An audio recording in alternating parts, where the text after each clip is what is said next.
할렐루야. 네, 우리 주님께 모든 영광을 돌려드립니다. 참 은혜가 충만한 교회, 그리고 가장 건강한 교회 꼭 와보고 싶었습니다.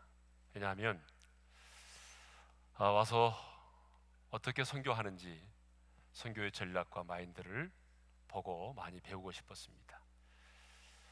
여러분, 어떤 교회가 건강한 교회일까요? 생명을 살리는 교회가 건강한 교회인 줄로 믿습니다.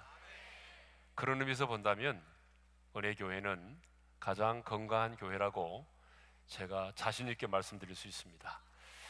이 건강한 교회 34주년 기념 집회에 강사로 와서 말씀으로 여러분들을 섬길 수 있게 된 것 가문의 영광입니다. 감사하고요. 회복이라고 하는 이 주제, 예수님이 이 땅에 오신 목적도 회복을 위함입니다.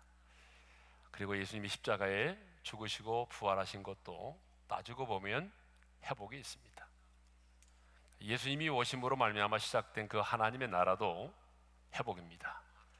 그래서 금번 성회를 통해서 우리의 심령이 회복되고, 그리고 여러분의 가정과 일터와 비전이 회복되어지고 사명이 회복되어지는 특별한 은혜의 시간이 될 줄로 믿습니다. 우리 옆 사람과 인사를 한번 하겠습니다. 이렇게 인사하겠습니다. 왕따가 됩시다. 안 하신 분은 왕따입니다. 안 하신 분이 계시는데 다시 한번 하겠습니다. 왕따가 됩시다. 왕따라고 하는 말은 기분 나쁘게 들리지 마세요. 왕따라는 말이 무슨 말이냐면 왕을 따르는 사람의 약자입니다. 우리의 왕은 예수 그리스도 한 분이신 줄 믿습니다. 그러므로 우리는 이 세상을 살아가면서 왕따가 될 수밖에 없어요. 오늘 정체성에 관한 말씀을 나눌 텐데, 그런 의미에서 본다면 정말 우리는 왕따입니다. 다시 한번 옆 사람과 인사하겠습니다. 왕따가 됩시다. 네. 첫 집회 첫 시간인데요, 가장 본질적인 질문을 던지면서 시작을 하겠습니다. 여러분은 왜 예수를 믿으십니까? 여러분 왜 예수를 믿으시죠? 가장 원론적인 질문이지만 참 중요한 것 같습니다. 많은 사람들이 마음의 평안을 얻기 위해서 예수를 믿는다고 말합니다. 또 많은 사람들이 이 세상 사람들이 누리는 그 축복을 나도 받고 싶어서, 또 어떤 사람들은 사업의 성공을 위해서, 어떤 사람은 좀 더 도덕적이고 그리고 선한 사람이 되기 위해서라고 말하죠. 그러나 여러분, 만일에 여러분이 그것 때문에 예수를 믿는다면 여러분은 번지수를 잘못 찾으신 것입니다. 우리가 그것 때문에 예수를 믿는다고 한다면 우리는 예수를 잘못 믿고 있어요. 왜냐하면 그것을 추구하는 종교는 기독교 외에도 많이 있습니다. 여러분, 세상 밖에도 그런 종교는 많이 있어요. 여러분, 왜 예수를 우리가 믿어야 되죠? 오늘 본문은 우리에게 이렇게 말씀합니다. 이전 것은 지나갔으니 보라 새 것이 돋도다. 누구든지 그리스도 안에 있으면 뭐가 된다고요? 새로운 피조물. 한번 따라서 합시다. 새로운 피조물. 여러분, 우리가 예수를 믿는 궁극적인 목적은요, 새로운 피조물이 되는 데 있습니다. 새로운 피조물이 된다고 하는 것은 곧 예수를 믿는 것과 연관되어 있죠. 여러분, 예수를 믿지 않고 새로운 피조물이 될 수 있나요? 저는 분명하게 믿는 것은 내 인생의 최고의 기적은 내가 예수를 믿고 있다는 사실입니다. 여러분도 그렇게 동의하십니까? 여러분, 정말 우리의 인생 가운데 최고의 기적이 뭐냐라고 묻는다면 저는 예수를 믿는 것이라고 분명하게 말씀드릴 수 있습니다. 여러분, 왜 예수를 믿는 것이 여러분의 인생의 최고의 기적일까요?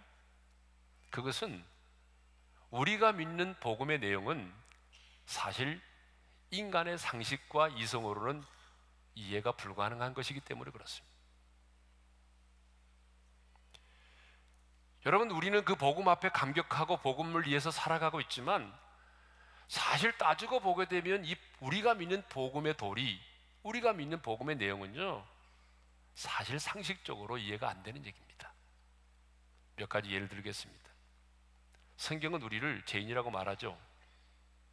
내가 이 땅에 태어나서 죄를 지었기 때문에 죄인이라고 말하는 것은 내가 인정할 수 있어요. 그러나 정말 기분 나쁜 게 있어요. 첫사람 아담과 하와가 선악과를 따먹었는데 내가 죄인이래요. 그건 정말 불쾌한 일입니다. 아니, 여러분이 아담과 하와가 선악과를 따먹을 때 여러분이 곁에 있었어요? 망을 봤어요? 그런데 성경은 분명히 말하죠. 한 사람으로 말미암아 우리가 죄인이 되었다고. 아담이 왜 선악과를 따먹었는데 내가 이 시대에 태어난 내가 죄인이 돼야 돼요? 여러분, 그런 게 어디 있어요? 너무 억울하잖아요. 말이 돼요? 말이 안 되는 거죠. 더 웃기는 얘기가 있어요. 2000년 전에 하나님의 아들이 인간의 몸을 입고 이 땅에 오셨대요. 어떻게 왔느냐고 물어보니까 아래에서 깨어난 것도 아니고 처녀의 몸에서 태어나셨대요. 그게 말이 되는 거예요? 어떻게 처녀가 애를 낳아요? 차라리 아래에서 깨어났다고 말하지. 그런데 그 하나님의 아들 예수 그리스도가 우리의 모든 죄를 뒤집어 쓰시고 십자가에 의해서 우리의 죄값을 지불하셨대요. 이게 말이 돼요? 내가 태어나지도 않았는데 어떻게 하나님의 아들 예수 그리스도가, 여러분, 내가 태어나지도 않은 죄를 어떻게 짊어지고 어떻게 죄값을 치를 수 있어요? 어떻게 그 피가 내 죄를 사할 수 있어요? 여러분, 갑자기 이상해졌어요, 분위기가. 그 예수를 믿으면, 아니, 그 예수님을 내가 믿으면 그 예수님이 내 안에 들어오신대요. 영접하면. 그분이 무슨 식인종이세요? 뭘 잡수실 게 있다고 내 안에 들어오세요? 더 웃기는 게 있어요. 그 예수를 믿으면 천국 간대요. 물어봤어요. 천국 가봤냐고. 가본 적 없대요. 그럼 믿는데요. 말이 되는 거예요? 아니, 여러분들이 지금 이제 예수님 때문에 거룩하게 미쳤으니까 그렇지, 아니, 상식적으로, 일반적으로, 이성적으로 생각해봐요. 말이 돼요? 안 되죠. 근데 우리는 어느 순간에 그 사실이 믿어졌어요. 아니, 믿어지는 정도가 아니에요. 우리는 그 예수를 믿고 새 사람이 됐어요. 그리고 우리는 그 예수를 전하기 위해서 목숨을 걸어요. 여러분, 이게 뭐예요? 내 인생 가운데 일어난 최고의 기적 아니에요? 그러니까 여러분의 인생 가운데 일어난 최고의 기적은 내가 예수를 믿고 있다는 사실이에요. 그러니까 여러분은 지금 최고의 기적을 이미 경험한 사람들이에요. 여러분, 예수 그리스도가 성경의 주제입니다. 예수 그리스도가 우리 인생의 해답입니다. 예수 그리스도가 우리 삶의 이유입니다. 그래서 성경을 보게 되면 구약 성경은 오실 예수에 대한 얘기고 신약 성경은 오신 예수님에 관한 얘기죠. 인류 역사의 가장 중심되는 사건은 예수 그리스도의 출생입니다. 예수님의 오심을 기점으로 해서 인류 역사는 두 동강이 났어요. Before Christ, 안노 데미니. BC와 AD를 누가 갈라놓았어요? 역사의 주인 되신 예수 그리스도의 탄생에 의해서 역사는 갈렸어요. 그래서 어떤 신학자는 이렇게 말하더라고요. 역사를 히스토리라고 말하는데 히스 스토리, 그분의 이야기라고. 역사는 그분의 이야기라는 거예요.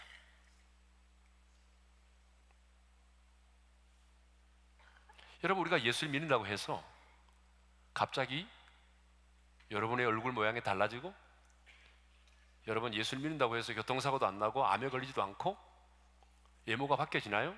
물론 주름살의 방향은 바뀔 수 있어요. 그러나 내가 예수를 믿는다고 해서 갑자기 코 높이가 높아지고 쌍꺼풀이 되고 그런 건 아니잖아요. 어떻게 보게 되면 예수를 믿고 안 믿고의 차이는 외모로서는, 인간의 육안으로서는 잘 구분이 안 될 수도 있어요. 그러나 우리 눈에 보이지 않지만 예수를 믿고 안 믿고의 차이는 하늘과 땅 차이입니다. 내가 예수를 믿고 안 믿고의 차이는 하늘과 땅 차이. 그래서 오늘 본문에 보게 되면 우리는 예수를 믿음으로 말미암아 뭐가 됐죠? 새로운 피조물이 되었습니다. 여러분, 새로운 피조물이 되었다라고 하는 게 뭘까요? 새로운 피조물이 되었다고 하는 것은 새롭게 지음을 받은 새로운 존재가 되었다는 거예요. 조금 나아지고 조금 변화되는 그런 걸 우리는 새로운 피조물이라고 말하지 않아요. 술 먹던 사람이 술 끊었다, 담배 피던 사람이 담배 끊었다, 가정에 충실한 사람이 되었다, 이걸 가지고 우리는 새로운 피조물이라고 말하지 않아요. 새로운 피조물이라고 하는 것은 전혀 새로운 존재로 새롭게 태어난 존재가 되었음을 말하는 거예요. 전혀 새로운 존재입니다. 그걸 우리는 새로운 피조물이라고 말을 해요.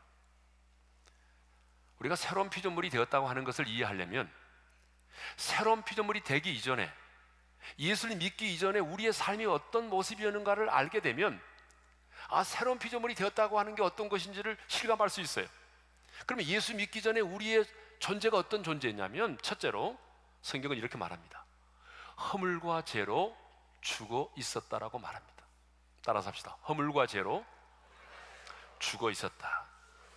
에베소서 2장 1절 상반절 읽겠습니다. 다 같이요. 그는 다 같이 시작. 그는 허물과 죄로 죽었던 너희를 살리셨도다. 여러분, 거기 보게 되면 죽을 수밖에 없는이 아니라 허물과 죄로 이미 죽어 있었다라고 말하죠. 뭐가요? 우리 영이. 그렇습니다. 여러분, 우리는 부모를 통해서 이 땅에 태어났어요. 우리 중에 부모 없이 태어난 사람 있으면 한번 손 들어보세요. 아무도 없을 거예요. 부모님이 우리에게 생명을 물려줬어요. 그런데 부모님이 우리에게 물려준 이 생명은 특징이 있습니다. 죄성이 있고 언젠가는 죽어야 한다는 것입니다. 이것이 부모가 우리에게 물려준 생명의 특징이에요. 아담의 후손으로 태어난 우리들은요, 부모님이 가르쳐주지 않아도, 과외를 시키지 않아도 스스로 알아서 죄를 너무 잘 짓습니다. 여러분 그러죠? 여러분 자녀들 보세요. 죄를 가르친 적이 있어요? 가르쳐주지 않아도 너무 알아서 죄를 잘 짓습니다. 어쩌면 죄를 지는 게 더 편한지도 몰라요. 죄성을 가지고 있어요. 죄성만 가지고 있나요? 아니죠. 영적으로는 이미 죽어 있고 육체적으로는 몇 년을 살지 모르지만 죽을 수밖에 없는 존재로 태어난 거예요. 그래서 아담도 930년 살고 죽었어요.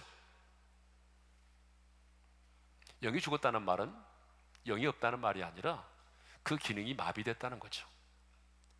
영을 가지고 있지만 영이 죽어 있기 때문에 하나님의 존재를 알 수 없고 하나님의 음성을 들을 수 없고 하나님의 살아계심을 알 수 없는 거죠. 두 번째로는 공중 권세 잡은 자를 따라다녔습니다. 여러분이 새로운 피조물이 되기 이전의 여러분의 모습입니다. 에베소서 2장 2절을 읽겠습니다. 다 같이 시작. 그때 너희는 그 가운데서 행하여 이 세상 풍조를 따르고 공중의 권세 잡은 자를 따랐으니 곧 지금 불순종의 아들들 가운데 역사하는 영이라. 그때라는 말이 있습니다. 여기서 그때는 허물과 죄로 죽어 있을 때입니다. 여러분이 예수를 믿기 전입니다. 새로운 피조물이 되기 이전입니다. 그때 여러분의 상태가 어떤 상태였죠? 이 세상의 풍조를 따르고 공중권세 잡은 자를 따라다녔다는 얘기입니다. 그 공중권세 잡은 자가 누굽니까? 바로 불순종의 아들들 가운데 역사하는 영입니다. 그래서 우리는 공중권세 잡은 자를 따라다닐 때 세상의 풍조를 따랐습니다. 세상의 풍조가 뭐예요? 돼지머리 앞에 놓고 고사 지내고 제사 지내고 손 없는 날에 이사하고. 여기도 손 없는 날에 이사합니까? 교민들도? 우리 대한민국은 그래요. 그래서 비가 와도 바람이 불어도 이사하는 날이 굉장히 많은 날은 손 없는 날이에요. 그래서 제가 우리 교인들이 그렇습니다. 우리 교인들은 손 있는 날에 이사를 해라. 왜? 그러면 50% 디십니다.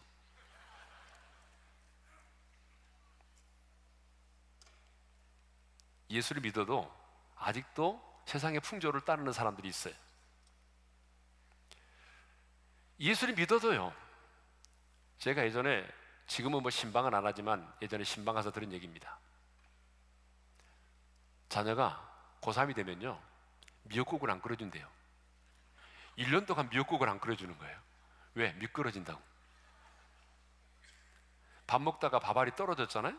그러면요, 밥알이 떨어졌다고 말하면 큰일 나는 거예요. 표현을 어떻게 해야 되죠? 밥알이 붙었다 이렇게 얘기해야 돼요.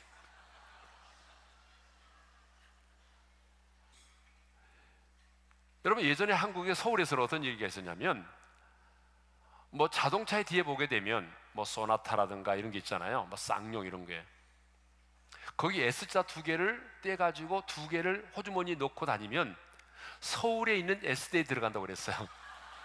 그래서요, 그때 자동차들이 굉장히 순환을 겪었어요. 저도 그때 소나타를 타고 다녔는데, 글쎄 누가 장난했는지 안 했는지는 모르겠지만 S자가 떨어져서 오나타가 됐어요. 굉장히 미신적이죠. 예수 믿어도 그래요. 궁합 보고, 사주팔자 보고, 관상 보고, 손금 보고 찔리는 사람 많죠. 요즘 대학가에 서울에서는요, 타로 카드, 그러니까 타로점이라고 하는 게 있어요. 취업 준비생한테 물어보니까 10명 중에 5명이 점을 봤대요. 고객의 30%는 크리스찬이래요. 크리스찬들이 안 가면 점집이 안 돼, 지금. 자, 우리가 과거에 그런 사람들이에요. 세 번째로, 본질상 진노의 자녀라고 말하죠. 자, 에베소 2장 3절 하반절에 이런 말씀이 있습니다. 본질상 진노의 자녀이었더니, 이런 말씀이 있습니다. 이 말은 무슨 말입니까? 본질상 진노의 자녀라고 하는 말은 어떤 방법으로든지 하나님의 진노와 하나님의 심판을 피할 수밖에 없는 그런 자식이라는 거예요.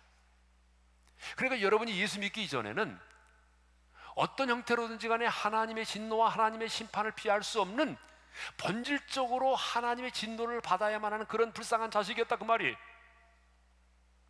그래서 성경은 우리를 하나님과 원수되었던 자들이라고 말하고 있죠. 이런 우리가 예수를 믿음으로 새로운 피조물이 되었어요. 그래서 예수를 믿음으로 우리가 어떻게 변화됐냐면 새 생명으로 다시 태어나게 됐습니다. 새 생명. 여러분, 제가 아까 부모님이 물려준 생명에 대한 얘기를 했습니다. 그런데 우리가 예수를 믿게 되면 부모님이 우리에게 물려준 이 옛사람의 생명이 아닌 또 하나의 생명을 갖게 되는 거예요. 성경은 말합니다. 내가 곧 길이요 진리요 생명이니. 할렐루야. 예수님만이 길이요 진리요 생명입니다. 여러분 믿으십니까? 예수님이 길이요 진리요 생명이에요. 예수님만이. 여러분, 제가 언젠가 한번 이 설교를 했어요. 그랬더니 제가 설교하면서 말미에 이런 얘기 했거든요. 새세명 축제 주일이었거든요. 예수님을 정말 믿지 않은 한 남편이 있었는데, 부인이 새세명 축제 기간에 꼭 한 번만, 딱 한 번만, 오늘 주일만 나가보자고 얘기를 했어요. 그래서 어쩔 수 없이 그날 따라왔어요. 근데 제가 그날 예수님만이 길이요 진리요 생명이라는 설교를 했어요.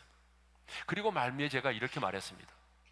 여러분, 예수님만이 길이요 진리요 생명인데, 만일에 예수님의 말씀처럼 정말 예수님이 길이요 진리요 생명이든지 아니라면 그분은 인류 최대의 사기꾼입니다.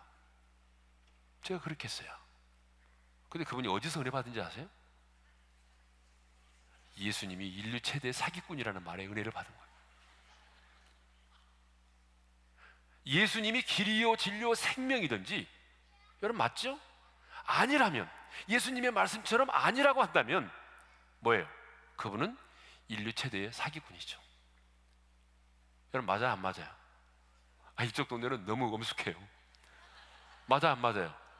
맞아요. 그래서 그분이 예수가 정말 사기꾼인지를 내가 봐야 되겠다. 그래서 계속 나왔어요. 그러니까 지금도 나오고 계세요. 집사 됐어요. 예수님만이 길이요 진리요 생명이십니다. 여러분, 진리는요 상반된 두 논리로 함께 존재할 수가 없는 걸 진리라고 말하는 거예요. 상반된 두 논리로 함께 존재할 수 없는 걸 진리라고 말해요. 여러분 그렇죠? 무슨 얘기냐면, 하나님이 말씀으로 세상을 창조했다, 이 사실이 맞든지 아니면 정말 진화론이 맞든지 둘 중에 하나란 말이에요. 그런데 교회 와서는 창조론을 믿고 학교에 가서는 진화론을 믿어요. 여러분, 그건 아니에요. 진리란 상반된 두 논리로 함께 존재할 수 없어요. 둘 중에 하나예요. 그러니까 하나님이 말씀으로 창조했다는 사실을 우리는 믿잖아요, 그죠? 근데 하나님이 말씀으로 세상을 창조했다는 사실을 믿으면서 진화론을 믿어요? 이건 있을 수가 없는 일이에요. 진리란 상반된 두 논리로 함께 존재할 수 없어요. 시간이 지나도 변할 수 없는 게 진리예요. 근데 예수님이 말씀하셨어요. 내가 곧 길이요 진리요 생명이다. 예수님이 생명이에요. 자, 요한일서 5장 11절 한번 읽어볼까요? 다 같이 읽겠습니다. 시작.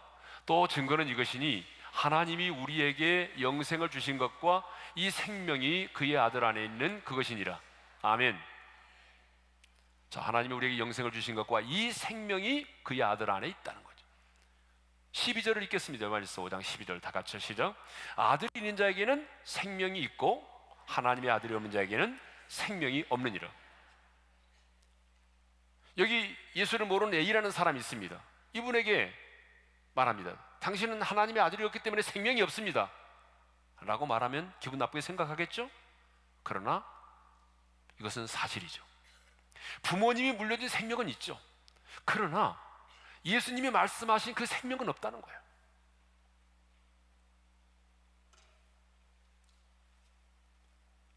여러분, 그러면 예수님 안에 있는 생명은 어떤 생명일까요?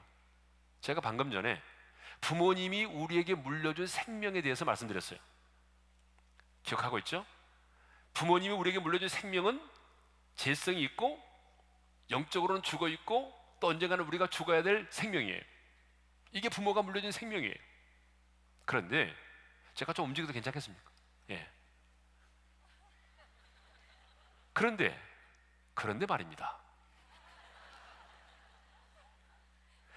예수를 믿음으로 말미암아 우리 안에 주어진 생명, 이 생명은 어떤 생명인지 아십니까? 죄와는 무관한 생명입니다. 죽음을 이긴 생명입니다. 예수님이 우리에게 주신 생명, 아들이 있는 자에는 생명이 있다고 그랬잖아요. 예수님을 영접한 우리에게는 생명이 있어요. 우리 안에는 생명이 어떤 생명인지 아세요? 죄와는 무관한 생명이에요. 죄와는 무관한 생명을 주시기 위해서 하나님의 아들이 남자와 여자의 관계를 통해서 오지 않고 성령으로 잉태되어 이 땅에 오신 거예요. 죄와는 무관한 생명을 주시기 위해서 그분이 십자가상에서 우리 죄값을 완벽하게 지불하신 거예요. 하나님은 전능하시지만 죄야 사라져라, 그런 방법으로 우리의 죄 문제를 해결하지 않으세요. 그분은 공의로우신 분이기 때문에 반드시 죄라고 하는 것은 죄값을 지불해야만 가능해요. 근데 여러분, 죄값이 뭐예요? 우린 죄값은 사망만 알고 있죠? 아니에요. 죄값은요, 크게 따지면 세 가지예요. 첫째, 수치. 두 번째, 형벌. 세 번째, 죽음이에요. 아담이 죄짓고 난 다음에 부끄러워서 가렸잖아요. 수치를 느꼈잖아요. 여러분, 죄는 부끄러운 거예요. 그래서 주님이 우리의 그 죄값을 치르기 위해서 빨가벗김을 당하신 거예요. 십자가상에서 주님이 수치를 당하신 거예요. 죄는 형벌이에요. 주님이 그래서 두 손과 두 발에 못 박히시고 지옥의 형벌을 받으신 거예요. 목마름의 고통을 당하신 거예요. 죄값은 사망이죠. 그래서 주님이 죽으셨어요. 뭘 먼저 죽으셨을까요? 영적인 죽음을 경험하셨어요. 아버지께로부터 버림을 받은 거예요. 그때 주님은 울부짖었어요. 엘리엘이 나마 사박다니, 나의 하나님 어찌 나를 버리시나이까. 이게 영적인 죽음이에요. 그리고 운명하셨어요. 육체의 죽음을 경험하셨어요. 그리고 하신 말씀이 뭐예요? 다 이루었다. 내가 너의 죄값을 지불했다, 완불했다, 청산했다. 주님은 십자가에서 우리의 죄값을 완벽하게 지불하셨어요. 그리고 사망 권세를 깨뜨리고 부활하셨어요. 주님이 우리에게 주신 생명은 죄와는 무관한 생명이에요. 죽음을 이긴 생명이에요. 죽음을 정복한 생명. 그러니까 여러분, 우리가 예수를 믿으면 우리 안에 새로운 생명을 갖게 되는데, 그 생명은 죄와는 무관한 생명이고 죽음을 이긴 생명입니다. 이 생명으로 우리가 새로운 사람이 된 거예요. 여러분, 이것을 성경은 새 생명이라고 말하고 부모로부터 물려받은 생명을 옛 생명이라고 말해요. 옛 생명은요, 뭘 먹고 산지 아세요? 육체의 소욕을 먹고 살아요. 그래서 우리가 거듭났지만 부모님이 물려준 생명을 가지고 있기에 우리 안에 여전히 죄성이 있고, 그래서 우리는 육체의 소욕을 따라 살고 싶어하는 마음이 있는 거예요. 그러나 우리 안에 어느 날 예수님을 영접했어요. 그 예수님의 생명이 우리 안에 들어와서 우리를 거듭났어요. 예수님의 생명으로 다시 태어났어요. 우리 안에 새로운 생명이 있어요. 이 생명은 죽음을 이긴 생명이에요. 죄와는 무관한 생명이에요. 이 생명은, 이 새 생명은 성령의 소욕을 따라 살기를 원해요. 그래서 여러분, 예수를 믿으면 진짜 갈등이 시작되는 거예요. 예수 믿기 전에 갈등은 아무것도 아니에요. 여러분, 예수 믿고 나니까 진짜 갈등이 시작되는 거 아니에요. 왜요? 여전히 내가 두 개의 생명을 가지고 있단 말이에요. 부모님이 물려준 생명은, 옛사람의 생명은 육체의 소욕을 따라 살고 싶어 해요. 하나님의 생명, 예수 그리스도 안에는 부활의 생명은 성령의 소욕을 따라 살기를 원해요. 그런데 이제 우리 안에 갈등이 시작된 거 아니에요. 그래서 바울이 겪었던 갈등을 우리가 지금 하고 있는 거예요. 오호라, 나는 공고한 사람이로다. 누가 나를 이 사망의 몸에서 건져내랴. 원하는 바 선을 행치 아니하고 원치 아니하는 바 악을 행하는도다. 여러분, 갈등 있어요, 없어요? 내숭 떨지 말고 얘기해 보세요. 갈등 있어요, 없어요? 있죠. 여러분이 갈등이 없으면 그리스도인이 아니에요. 예수 믿고 난 다음에 어때요? 행복하기도 하지만 갈등은 있는 거예요. 여러분, 갈등이 있어야 정상이에요. 그게 내 안에 두 개의 생명이 있다는 증거예요. 하나의 생명만 있는 사람은 별로 갈등이 없어요. 오늘 뭘 먹지? 마주왕을 먹나? 뭘 먹나? 이거 갈등이 있어요. 그런 갈등 말고 진짜 예수 믿고 나면요, 진짜 갈등이 생기는 거예요.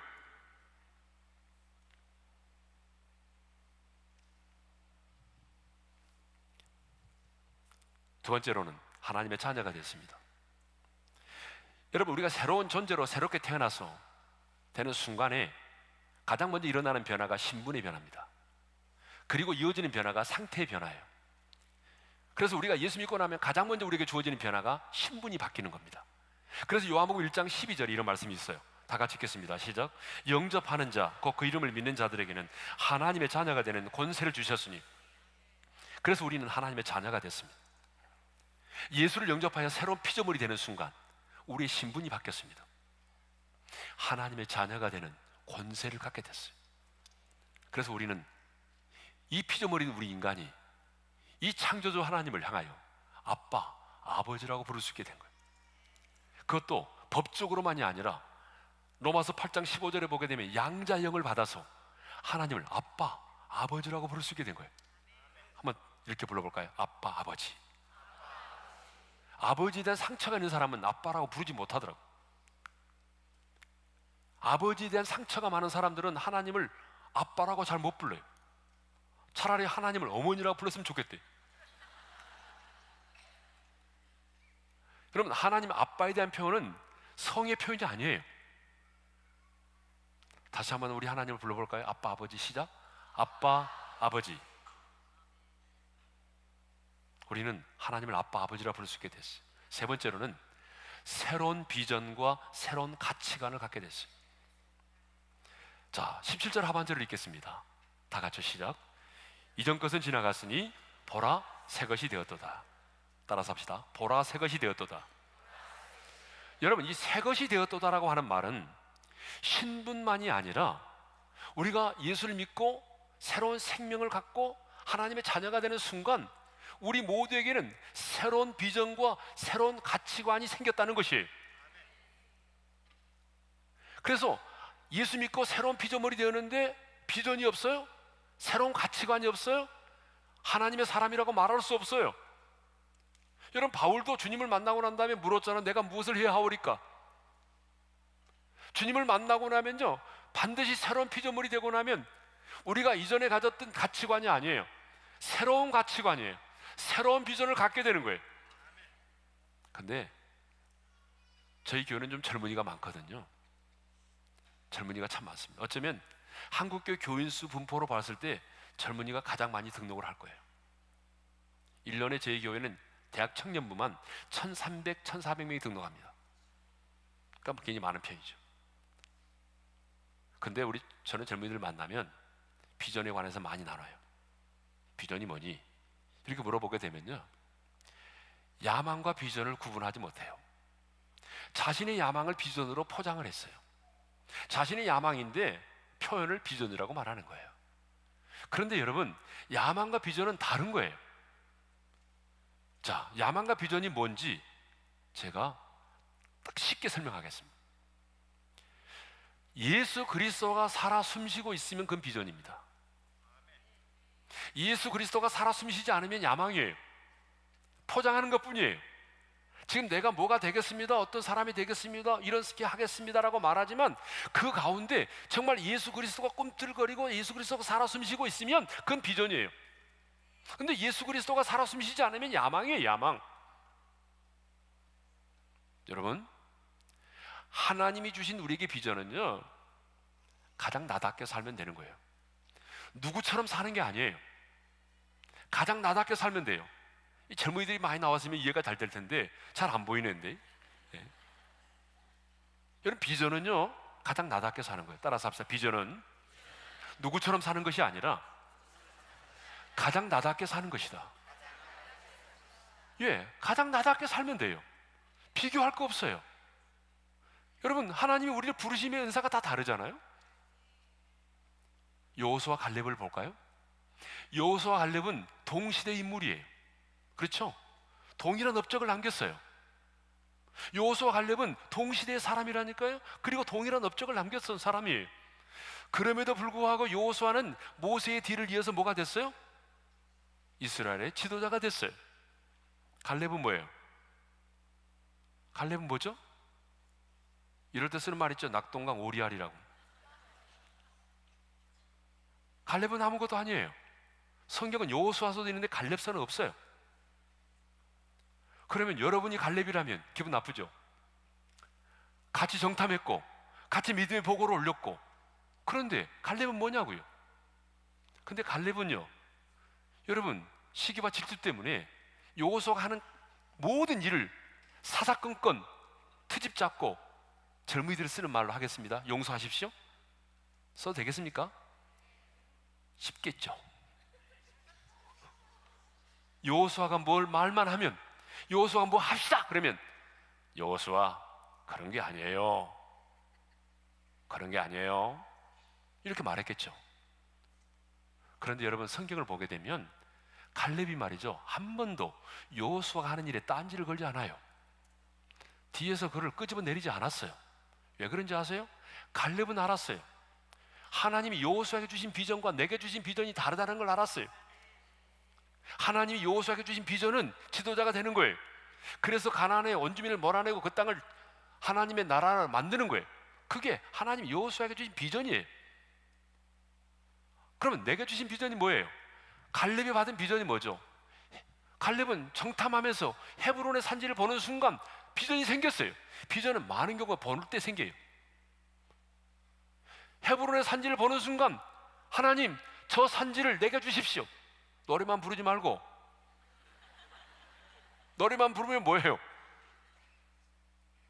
이 산지를 내게 주십시오. 그래서 나중에 여호수아에게 가서 말합니다. 저 산지를 달라고. 여러분, 그 늙은 나이에 헤브론의 산지를 왜 달라고 그래요? 땅 장사하겠다는 거예요? 부자 되겠다는 거예요? 아니죠. 장로님들 너무 은혜스러웠어요. 오늘 제 서전 받았어요. 장로님들 맞죠? 땅 장사 아니죠? 아니, 왜 이렇게 확신이 없어요? 땅 장사 하려고 하는 거 아니잖아, 그죠? 땅 장사 하려고 하는 게 아니에요. 중요한 거예요. 갈렙은 깨달았어요. 우리가 훗날에 가나안의 땅을 다 정복했는데 저 헤브론의 산지를 정복하지 못한다면 후손들이 뭐라고 하겠냐는 거예요. 하나님에 대해서. 왜 우리는 저 땅을 정복하지 못했어라고 물어봤을 때 그들은 이렇게 말할 거 아니에요. 저 성읍은 크고 성읍의 사람들은 견고하기 때문에, 철병거로 무장되어 있기 때문에 하나님이 우리에게 주셨지만 우리는 그 땅을 정복할 수 없었어 라고 말할 수밖에 없잖아요. 그렇게 되면 여러분, 후손들이 하나님에 대해서 어떻게 생각하겠어요? 하나님은 신실하신 하나님이시고 전능하신 하나님이신데 그들이 강하기 때문에 우리가 정복하지 못했다? 그러면 어떻게 되는 거예요? 그게 싫었어요. 하나님의 이름이 모독을 당하는 게 싫었어요. 하나님의 하나님 되심을 드러내고 싶었어요. 내가 믿는 하나님이 얼마나 위대한 하나님이신지, 내가 믿는 하나님이 얼마나 신실하신 하나님이신지 그걸 드러내 보이고 싶었어요. 그게 비전이에요. 비전은 야망과 달라요. 누구처럼 사는 게 아니에요. 가장 나답게 살면 돼요. 하나님이 나를 부르신 그 모습대로, 하나님이 내게 부르신 그 모습의 현장에서 내가 하나님이 내게 부르신 소명을 따라 살면 되는 거예요. 누구처럼 비교할 것 없어요. 야망의 사람은 그러니까 늘 비교하는 거예요. 목회자들도 늘 비교하는 게 뭔지 알아요? 야망 때문에 그래요. 왜 비교해요? 한국에서는 대형교회 목회자들 공공의 적이 됐어요. 왜 비교하죠? 여러분, 큰 교회 목회한다고 성공한 거 아니잖아요. 뭐가 성공이에요? 하나님 앞에 가봐야 알아요. 문제는 비교할 필요가 없어요. 하나님 내게 부르신 소명이 있어요. 달라요. 왜 비교하세요? 그냥 나답게 살면 되는 거예요. 하나님 부르신 소명을 따라서 살면 되는 거예요.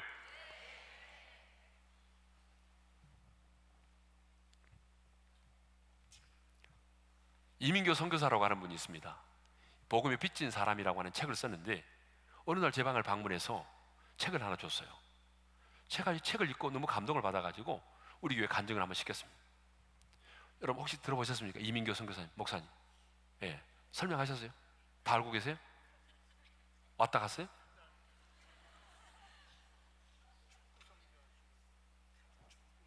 예, 축구하신 분. 예, 예. 안 해도 되겠네요? 아, 해요? 아, 예.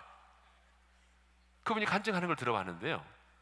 그분이 원래 원불교 교무가 되려고 했던 사람이잖아요. 원불교 집안이잖아요. 예. 그래서 자기가 포교를 하기 위해서 설옥도에 갔다는 거 아니에요. 그런데 가서 보니까 거기는 설옥도에는 한센병 환자들이 이렇게 있잖아요. 한우들이. 근데 대부분 크리스찬들이 많아요. 그래서 이제 자기는 포교를 하려고, 불교로 포교를 하려고 갔는데 장례식이 맨날 있어요. 장례식에 찾아가 보게 되면 이제 자기는 포교를 하려기 위해서 이제 장례식에 늘 참석하고 했는데 그분들이 자기를 막 전도하려고 그런 거예요. 스님, 예수 믿으셔야 됩니다. 막 이렇게. 그러던 어느 날 자기가 그 설옥도에 있는 법당에서 예불을 드리기 위해서 새벽에 이렇게 예불을 목탁을 두드리면서 예불을 드리고 있는데 갑자기 새벽 4시에 자기 입에서 이상한 노래가 나왔다는 거 아니에요. 며칠 후 요단강 건너가 만나리. 들어보니까 하도 장례식에 많이 다니다 보니까 기독교인 장례식에 다니다 보니까 그게 익숙해진 거예요. 아니 법당에서 스님이 지금 목탁 두드리고 있는데 찬송이 나오는 거예요. 며칠 후 요단강 건너가 만나리. 놀랬죠. 이게 웬일인가? 어째 이런 일이.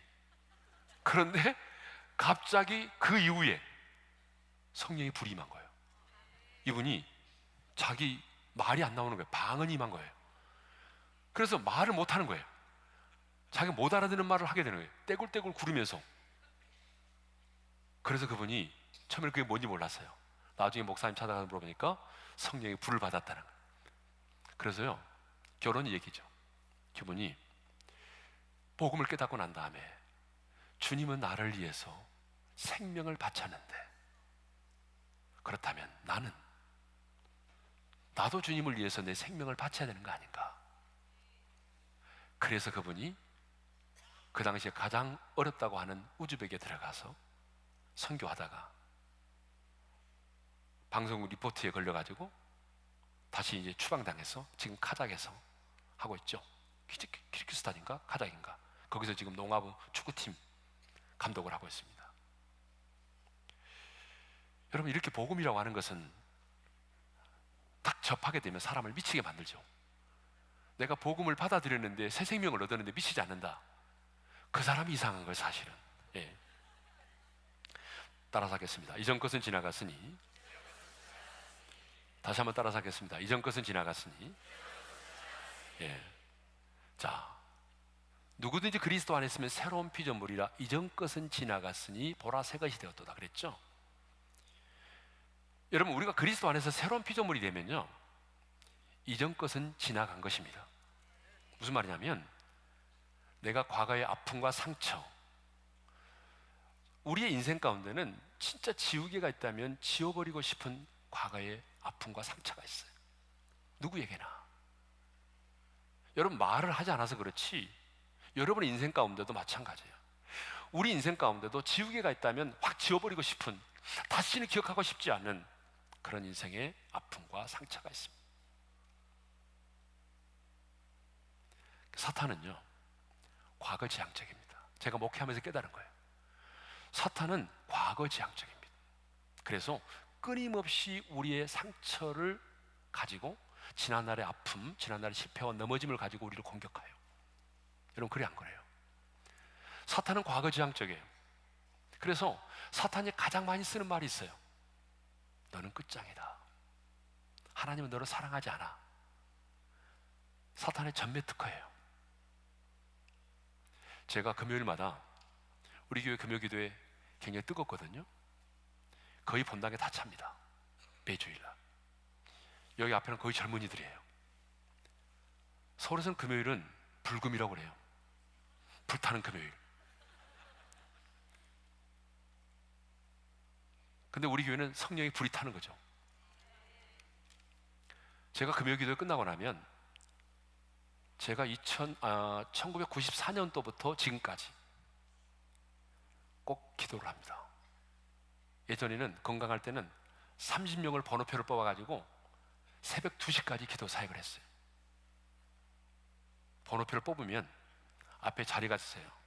그러면 한 사람씩 앉으면 제가 찾아가서 제가 이제 상담을 하면서 기도를 해줘요. 그러면 토요일날 새벽 2시까지 했는데 거의 눈이 떠지질 않아요. 피곤해서. 근데 제가 지금도 하고 있습니다. 지금은 줄였어요. 이제 13명 줄였어요. 근데 제가 왜 이걸 못 놓냐면, 저를 사랑하는 분들은 그래요. 목사님 건강도 안 좋으니까 내려놓으시라고. 근데 제가 내려놓지 못하는 이유가 있어요. 한 달에 2-3명 꼭 생명의 줄을 놓아버린 사람들이 있어요. 이미 다 정리했어요. 편지도 다 태우고 사무실에 있는 사진도 다 태우고 정리를 다 했어요. 이제 마지막입니다.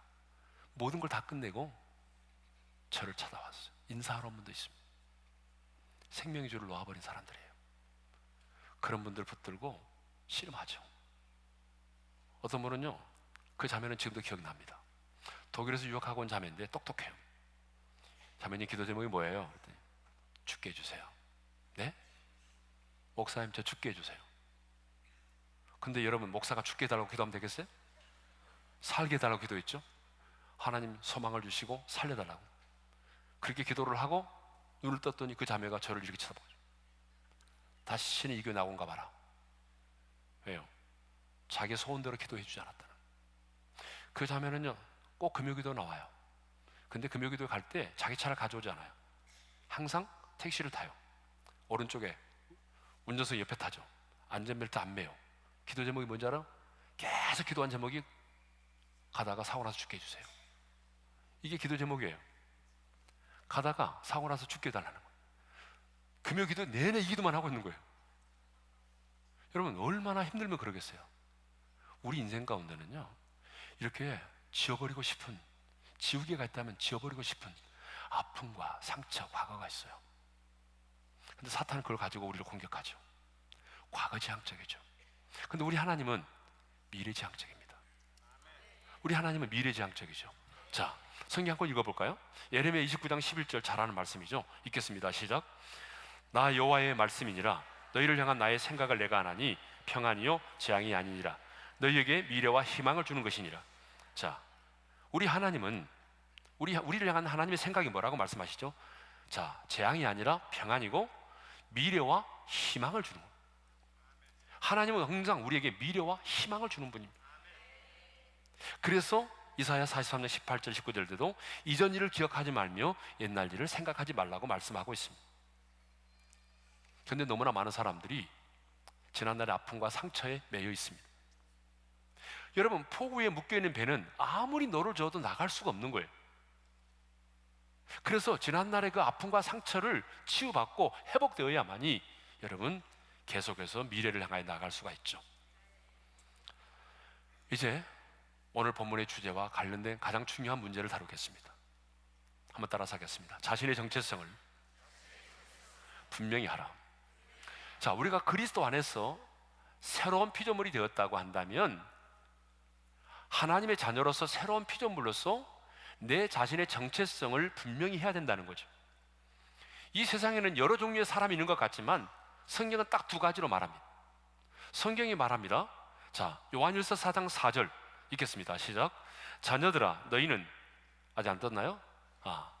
좀 기다리겠습니다. 다 같이 읽겠습니다. 시작. 자녀들아 너희는 하나님께 속하였고 또 그들을 이겼나니 이는 너희 안에 계신 이가 세상에 있는 자보다 크심이라. 5절도 읽겠습니다. 시작. 그들은 세상에 속한 거로 세상에 속한 말을 하며 세상이 그들의 말을 듣느니라. 자, 거기 보게 되면 이 세상은 두 종류의 사람밖에 없습니다. 누구죠? 세상에 속한 자, 그리고 하늘에 속한 자, 하나님께 속한 자. 그래서 예수님도 요한복음 15장 19절에서 이렇게 말씀하셨습니다. 다 같이 읽겠습니다. 시작. 너희가 세상에 속하였으면 세상이 자기의 것을 사랑할 것이나 너희는 세상에 속한 자가 아니요 도리어 내가 너희를 세상에서 택하였기 때문에 세상이 너희를 미워하느니라. 아멘. 자, 이 세상은 두 종류의 사람밖에 없습니다. 이 세상에 속한 자, 그리고 하나님께 속한 자. 우리도 과거에 이 세상에 속한 자였습니다. 이 세상에 속한 자였던 우리가 어느 날 예수를 믿음으로 새로운 피조물이 되고 하나님의 자녀가 됐습니다. 그래서 하나님께 속한 자가 되었습니다. 하나님께 속한 자가 되었기 때문에 세상에 속한 자가 우리를 미워한다는 거예요. 우리의 소속과 신분이 달라졌기 때문에 세상이 우리를 미워하는 것은 당연하다는 거예요. 어쩌면 여러분, 세상의 사람들이 여러분을 미워하지 않는다는 것은 여러분이 어쩌면 하나님께 속한 자로 살지 않고 세상에 속한 자로 살고 있기 때문이에요. 주님 분명히 말씀하셨어요. 너희가 이 땅에서 내게 속한 거로 세상에 너희를 미워하느니라. 우리가 주님께 속한 자로 살아가면 세상에 속한 자들이 우리를 미워하게 돼 있어요. 왜? 소속과 신분이 달라졌으니까. 그래서 여러분, 우리는 이 세상을 살아가면서 이제 우리 자신의 정체성이 분명해야 돼요. 나는 누구인가? 나는 어디를 향해 가고 있는가? 여러분, 내 자신의 정체성이 분명하지 못하면 안 돼요. 왜 우리가 우리 자신의 정체성이 분명해야 되느냐면, 첫 번째, 우리가 우리 자신의 정체성이 분명해야 되는 이유는 유라굴로와 같은 풍랑을 만날지라도 정체성이 분명한 사람은 두려워하지 않는다는 거죠.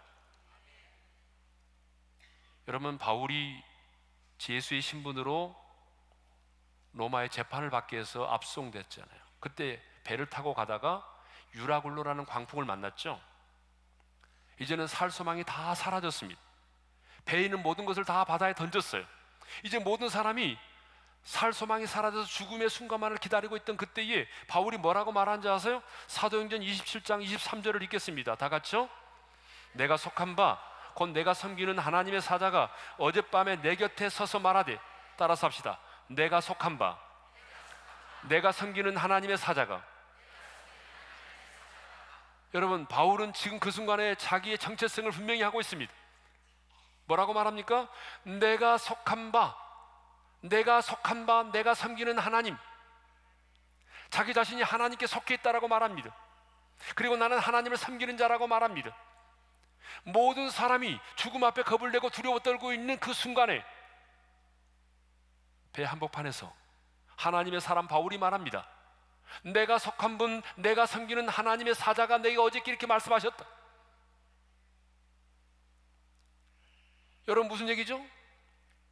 하나님께 속해 있다라고 하는 자신의 정체성이 분명한 사람은 내 인생 가운데 유라굴로 같은 광풍을 만날지라도 두려워하지 않는다는 사실입니다. 왜 두려워합니까? 우리가 두려워하는 이유는 여러분, 내 자신의 정체성이 흔들리기 때문에 그렇습니다. 내가 하나님께 속해 있고 내가 하나님의 자녀라고 하는 사실, 마녀보다 크신 하나님의 손이 나를 붙들고 있다는 그 사실을 잊어버리기 때문이죠. 내가 누구인가? 내 자신의 정체성이 흔들리기 때문에 두려워하는 거예요. 바울은 두려워하지 않았어요. 바울은 거기서 놀라운 사실을 깨달았어요. 뭘 깨달았어요? 하나님이 내게 맡겨준 사명을 다하기 전까지는 죽지 않는다. 그때 하나님 말씀하셨어요. 네가 가이사 앞에 서야 되겠고, 유라굴로라는 광풍을 만나서 이 배를 타고 있는 모든 사람이 죽어야 하지만 너 때문에 죽지 않는다는 거예요. 배 탄 사람이. 왜 그래요? 네가 로마에 가야 된다는 거예요. 가이사 앞에 서야 된다는 거예요. 네가 가졌던 비전, 로마에 가서 복음을 전하기를 원하는 그 비전, 마지막 사명이 있기 때문에 죽지 않는다는 거예요. 그렇습니다.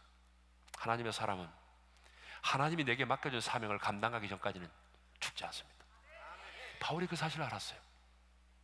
바울은 분명했습니다. 내가 속한 분, 내가 섬기는 하나님의 사자. 두려워하지 않았어요. 바울이 두려워하지 않았던 것은 자기의 정체성이 분명했어요. 내가 누구인가? 나는 어떤 사람인가? 나는 무엇을 위해 존재하고 있는가? 자기의 정체성이 분명했기 때문에 두려워하지 않은 거예요. 두 번째 이유가 있습니다.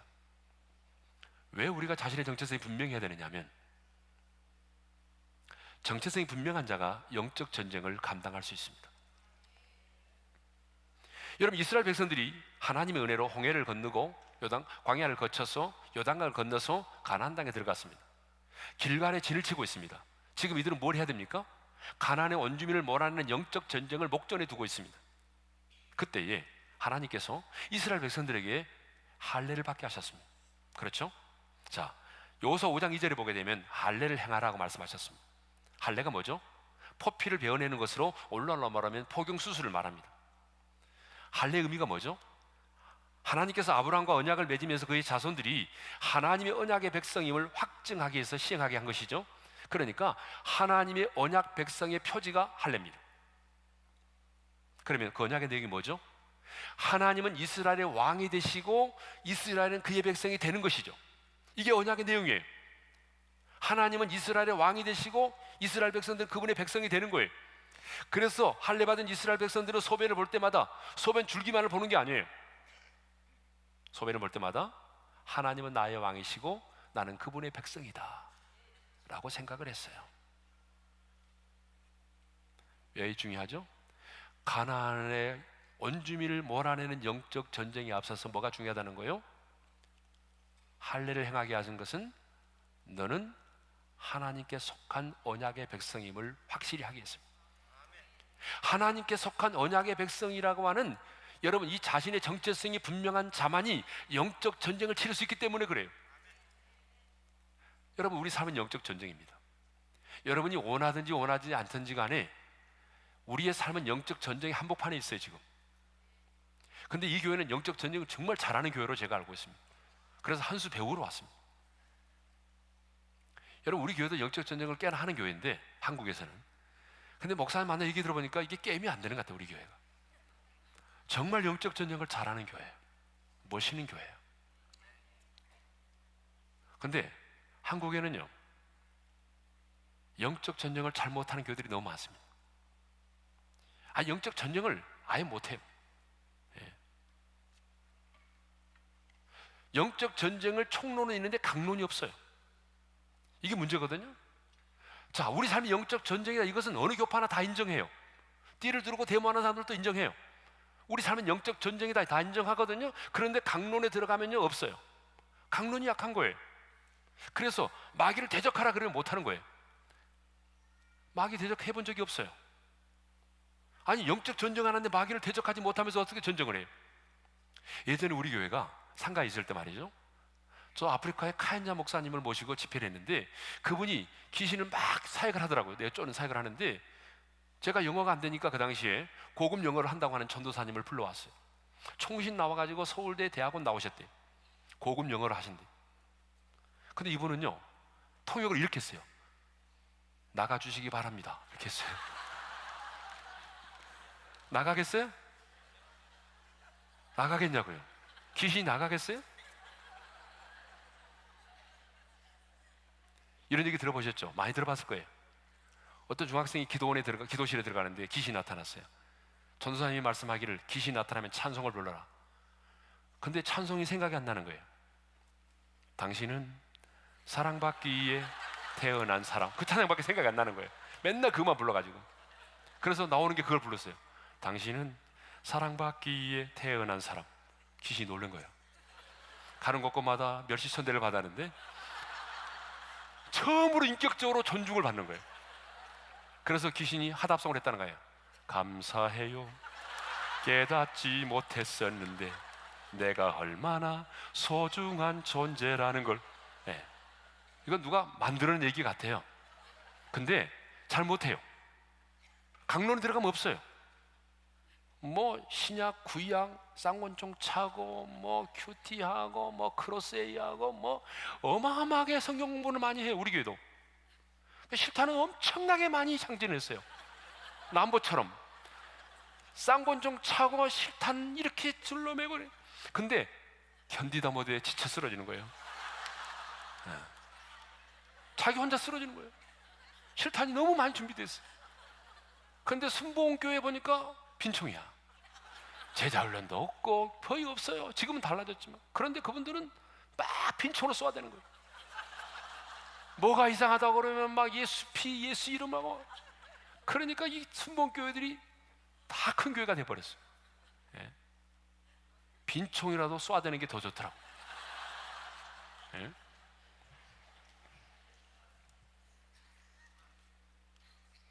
자, 왜 우리가 정체성이 분명해야 되냐면, 인생을 살다 보게 되면 유라굴로 같은 그런 광풍이 내게 다가오는데, 그런 유라굴로 같은 광풍이 내가 다가올 때에 내 자신의 정체성이 분명한 사람은 그걸 이겨낼 수 있다는 거죠.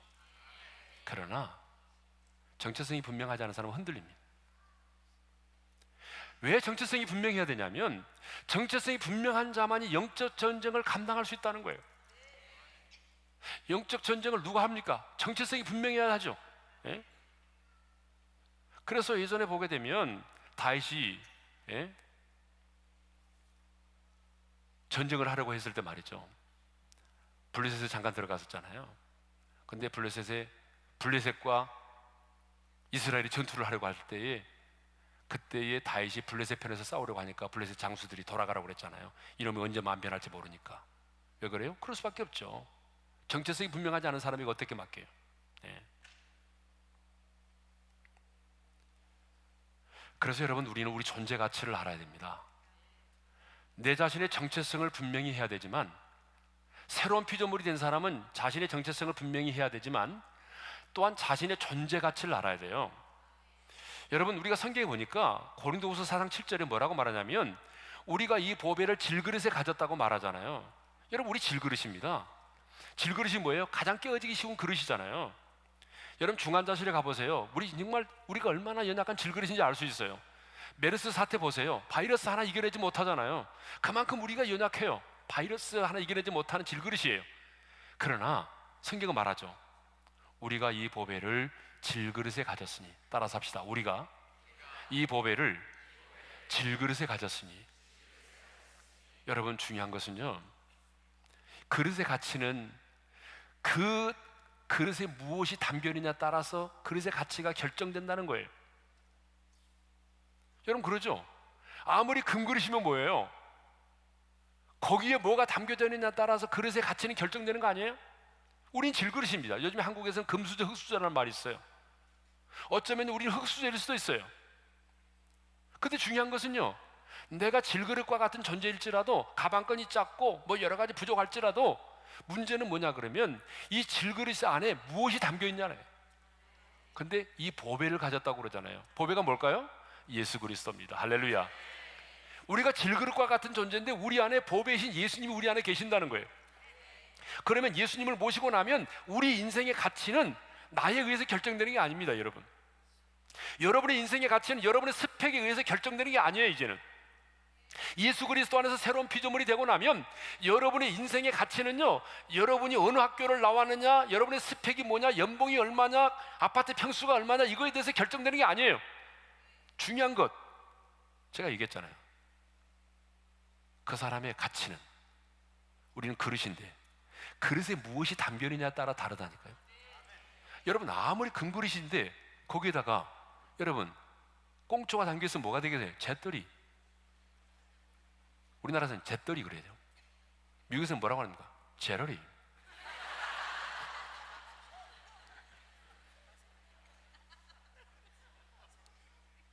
여러분, 안 그래요?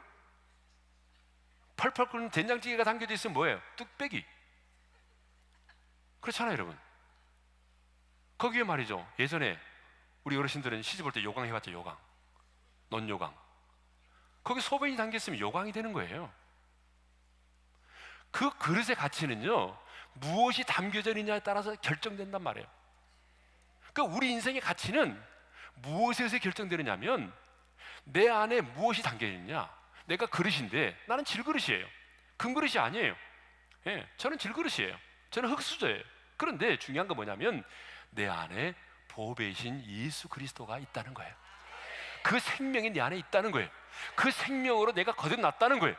그 생명으로 내가 거듭나서 하나님의 자녀가 되었다는 거예요. 그리고 새로운 비전과 새로운 가치관이 내 안에 있어요. 그럼 뭐예요?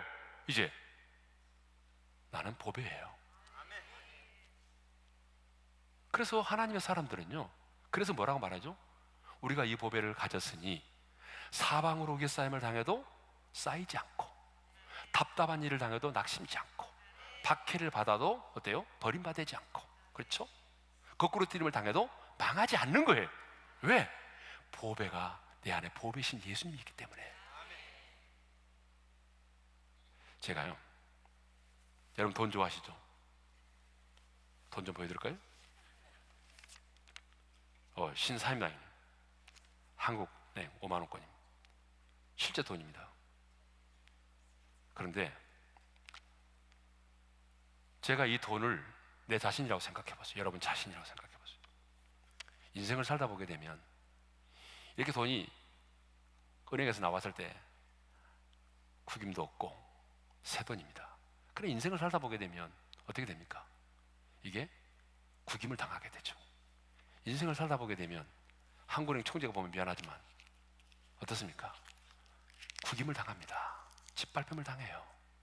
수많은 상처가 생겨요. 인생을 살다 보게 되면 이렇게 되는 거예요. 내가 원하지 않았지만 원하지 않은 그 인간 때문에, 그 어떤 인간 때문에 이렇게 인생을 살다 보게 되면 상처를 받습니다. 짓밟힘을 당합니다. 우리 주님이 짓밟힘을 당했던 것처럼 우리도 짓밟힘을 당할 때가 있어요. 이렇게. 그런데 제가 여러분들에게 말씀드리고자 하는 것은 이겁니다. 이 돈이 이렇게 구김을 당하고 이렇게 짓밟힘을 당했지만 이것이 찢어져서 다 사라지지 않는 한 이 돈의 가치는 변하지 않았다는 사실입니다. 여러분 믿습니까? 이 돈을 지금 가지고 가서 여러분들이 이걸 가지고 가면 이 돈을 5만 원으로 여겨주는 것이 이걸 2만 원으로 여겨주는 사람이 없습니다. 내가 무슨 말이냐면 그리스도 안에서 새로운 피조물이 됐습니다. 하나님의 자녀가 됐어요. 하나님의 자녀가 됐다고 상처 안 받습니까? 상처 받죠. 핍박도 받습니다. 이렇게 구김을 당했지만 그러나 내 가치는 변하지 않았다는 거예요. 내 인생의 가치는 변한 게 없습니다. 그렇죠. 오히려 이렇게 내가 상처가 없이 이 돈을 주님을 향해서 던진다면 잘 나가지 않아요. 그러나 이렇게 내가 구김을 당하고 상처를 많이 받아서 이렇기 때문에 내가 주님이 저기 계신다면 이 풍랑 인연하여 더 빨리 갑니다 라는 찬양의 가사처럼 내가 던지면 어때요? 주님께로 더 빨리 갈 수 있죠. 내 인생의 구김이, 내 인생의 아픔과 상처가 어떻다는 거죠? 더 주님께로 가까이 나갈 수 있다는 얘기예요.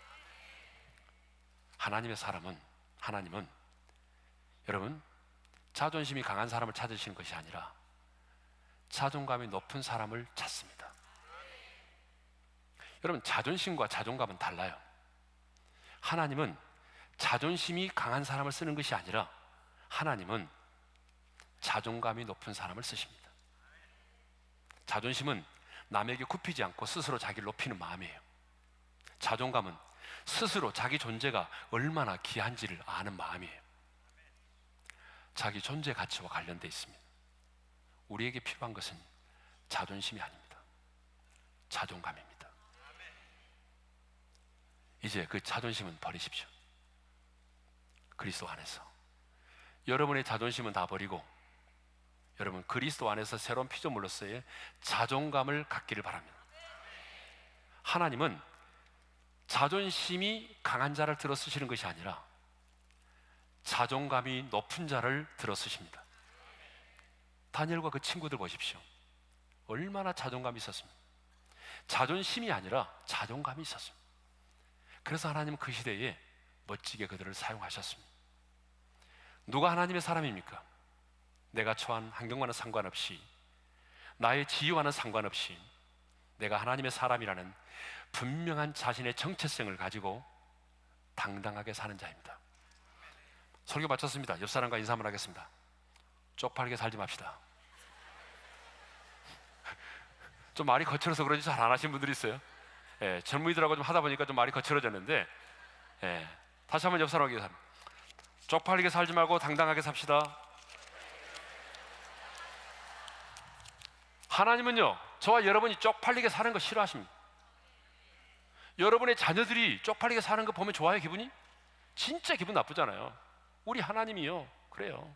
우리 하나님은 하나님의 사람인 우리가, 하나님께 속한 우리가, 비록 가난해도, 연봉이 적어도, 좀 영어가 잘 안 돼도, 이민 사회 생활이 힘들고 어려워도 내가 하나님께 속한 하나님의 사람으로서, 새 생명을 가진 하나님의 사람으로서 좀 당당하게 살기를 원하십니다.